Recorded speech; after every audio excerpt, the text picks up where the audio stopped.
The question of why no kings. It's very interesting. It's a very interesting psychological question. Why they decided for something called no kings.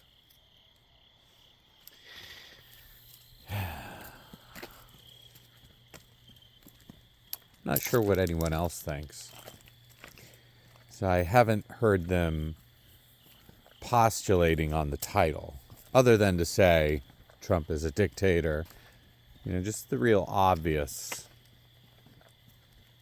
things that they like to say, because he's an alpha. He's an alpha, and people don't, they don't understand civics. They don't have a knowledge of checks and balances, and the fact that his power he's utilizing, Trump's power is it's by statute. It's entirely legal what he does, and if there's a hint of impropriety, the lower courts, they jump in and they do all their things. There's two key courts, Supreme Court decisions that are about to be made, and my thoughts is this dovetails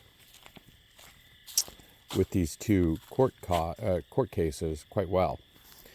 And one of them is, they're both very well known at this point. So one of them is the ability to not have, basically, to qualify things as racial and somehow have that be justified, will be hopefully nullified by the Supreme Court, because they're originalists. Hopefully there's enough originalists, there's enough conservatives on the bench where they say it's just not constitutional. I understand you made a carve out for a certain period of time, and that certain period of time apparently is indefinite. So it's just not constitutional. So it's not a difficult, if you've done any type of a dive into this particular court case, it seems pretty obvious. And if you look at the map, the visual of the map, you can see how it's ludicrous. They're strung along to group as many black people together as possible. And that's just what they're doing, and it's just it's obvious. It's so obvious. So that's going to come down, and people will see the effect of it. The left generally sees the effect of things, not the story, not the whole story. No one gets in the weeds. They have these panel shows, and they just say dictator, dictator. And then they congratulate each other and nod along as someone next to them says it in a slightly different way, but still comes up with dictator. So they still gets to use the term. So there's that case, and what's the other case? I'm drawing a blank. Oh, that's right. The case in Oregon, where he's able to use the National Guard.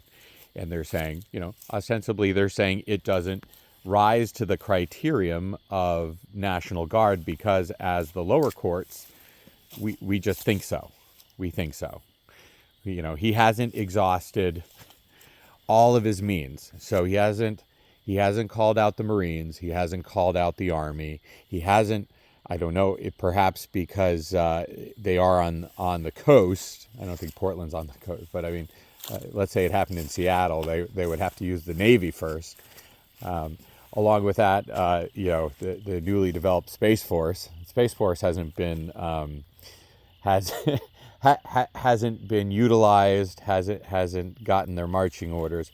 So none of the armed forces have been used, and we just don't think it's big enough. So therefore, you're not allowed to use it. So this is what the lower courts, they're the authoritarians. They're the usurpers of power. They are just entirely unelected, just either a Biden appointee or a Clinton appointee or an Obama appointee that knows their job right now is activism. So that's what they're doing. So it's just a very silly game. However, if you're watching MSNBC and you're the type, you're showing up at the No Kings rally, and it's basically the energy of the party. You're the only flame in the party. You're the only ones willing to do anything, So Trump has the duty. I don't want to say that you could say every right, but I say he is honor bound. He's duty bound to call the National Guard and quell the violence, because there's enough of an uprising to cause ICE not to be able to function, to do the job that they are tasked to do it as safely as possible.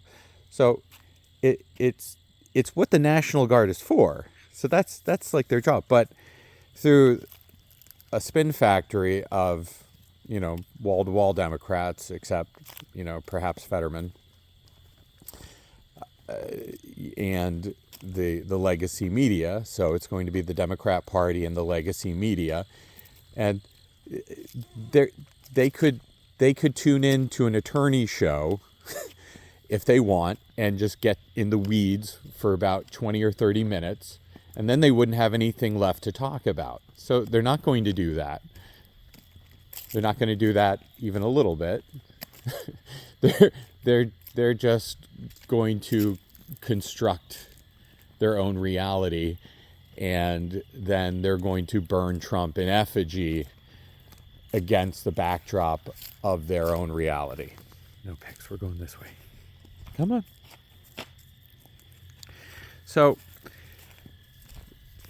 to call the rally prior to these two coming down No Kings it's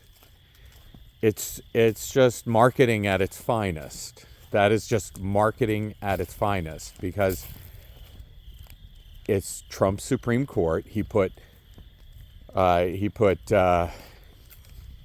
three. He put three on the bench. He put three on the bench. So if you call Roberts a conservative, it's 6-9. It's 6-3, right? So, I mean, Amy Coney Barrett has been relatively disappointing, but these particular cases don't really have too much gray. There isn't really wiggle room enough, even if you'd like to side, even if you have a propensity of siding with the left, or, with, I guess, judicial activism, however you'd like to look at it. There's just not enough wiggle room to do that. Come on, Pix. Let's go.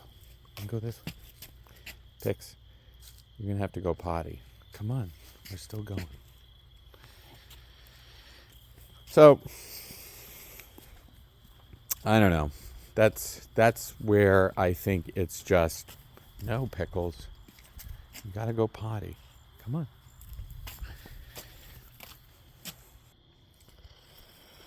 Well, she wants to go back inside.